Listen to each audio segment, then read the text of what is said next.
এই first time রস খাচ্ছি, ফার্স্ট টাইম রস খাচ্ছি। অনুভূতি কি তাই বলেন খাই? অনুভূতি কি খেয়ে বলবো। আপনারা খান তো, টাউনে যেটা খান এটা তো আপনার ঘোলা থাকে, আর এটা দেখেন টাটকা একদম পিওর। হ্যাঁ, খাই দেখেন, বিসমিল্লাহির রহমানির রহিম। একটু মুড়ি নেন, দাঁড়ান থামেন, একটু মুড়ি নেন, ফুফু ফুফু মুড়ি দাও একটু। না, মুড়ি নেব না। ওর ভিতরে নিয়ে খান, ভালো লাগে।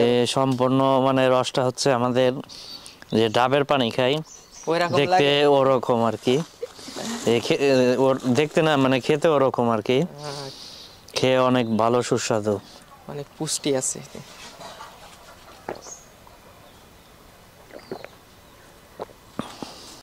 আসসালামু আলাইকুম। সো গাইস, আমরা এখন এসে পড়েছি, খেজুরের গুড় বানানো হচ্ছে খেজুরের রস দিয়ে। এটা আপনাদের সবাইকে দেখাচ্ছি। হচ্ছে রস পুরোপুরি আপনার আঁচ দিতে দিতে শুকিয়ে যাবে, তারপরে গুড়ের মুচি দেওয়া হলে সেটা গুড়ের পরিণত হবে। চলেন আজকে দেখি কিভাবে প্রক্রিয়াজাত করা হয়।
সো গাইস, আমরা এখন এসে পড়েছি, এই পাশে আমাদের এক আঙ্কেল ধান উঠিয়েছে, ধান ঝাড়বে। এখন এটা আমরা দেখব এবং আপনাদের সবাইকে দেখাবো, এবং আপনারা উপভোগ করবেন যে গ্রাম অঞ্চলে ধান কিভাবে ঝাড়া হয় এবং নেওয়া হয়। হ্যাঁ আঙ্কেল, শুরু করেন। বিসমিল্লাহ।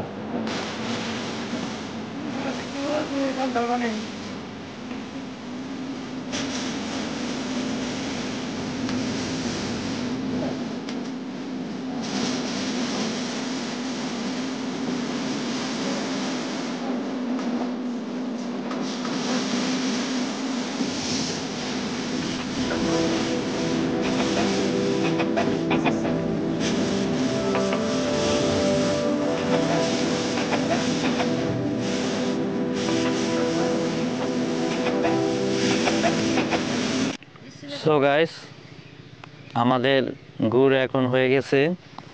আজকের গুড় তেমন একটা লাল হবে না। সো গাইস, গুড়টি এখন আমরা দেখব এবং ঢালবে এখন গুড়টি।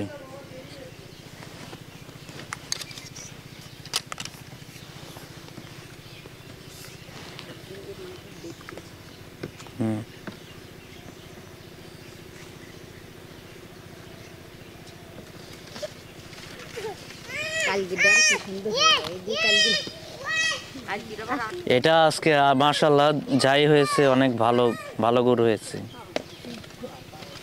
আজকের গুড় কম, আজকে রস কাটা হয় নাই আর কি। দাদু সময় পায় নাই, কাজে অনেক ব্যস্ত ছিল, তাই আজকে গুড় আর কি কম। কালকে কালকে কাটবেন, আজকে আজকে রস কাটবে, কালকে এর চেয়ে বেশি গুড় হবে, যদি ভাগ্য থাকে আমরা সবাই দেখব।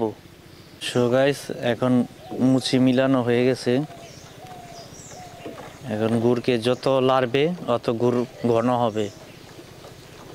দাদু, এটা লাড়লেই তো ঘন হবে। হ্যাঁ, যত লাড়বে অতই ঘন হবে, আর ঠান্ডা হওয়ার পর এটা জমে যাবে।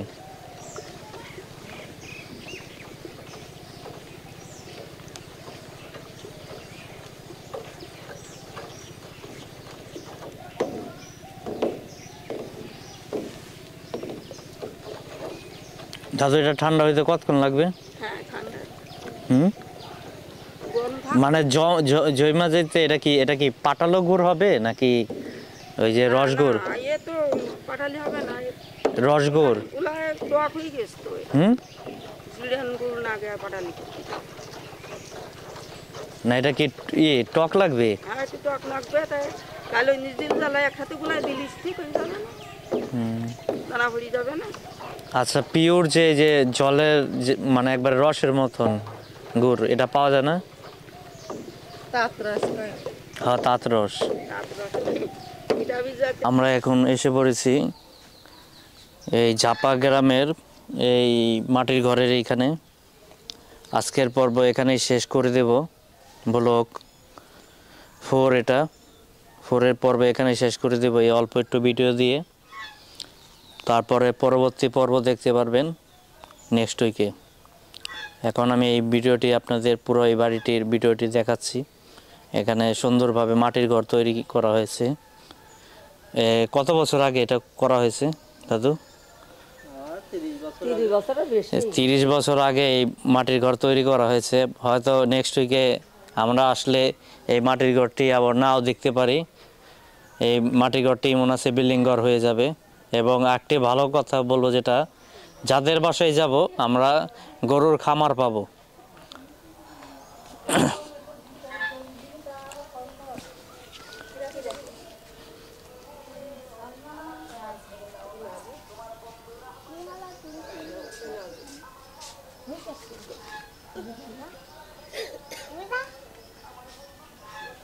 আমার কাছ থেকে দাদা আসেন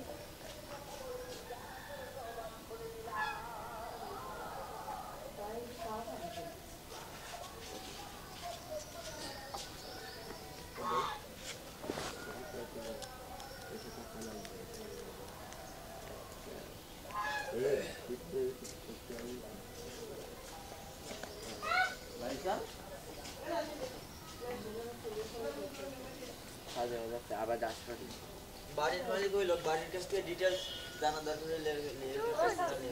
এ হচ্ছে বাড়ির মালিক। তো এই চাচার সাথে পরিচয় হলে খুব ভালো লাগলো। আসসালামু আলাইকুম। ওয়ালাইকুম আসসালাম। দাদা দাদা দাদা উনি হচ্ছে আমার দাদা আর কি। তো এখনো ভালো করে পরিচয় হয়নি আর কি। এখানে প্রত্যেকটি বাড়িতে হাঁস মুরগি ঢাকায় গরু ছাগল সব পালন লালন করা হয়। সহলে সাবালের কুটু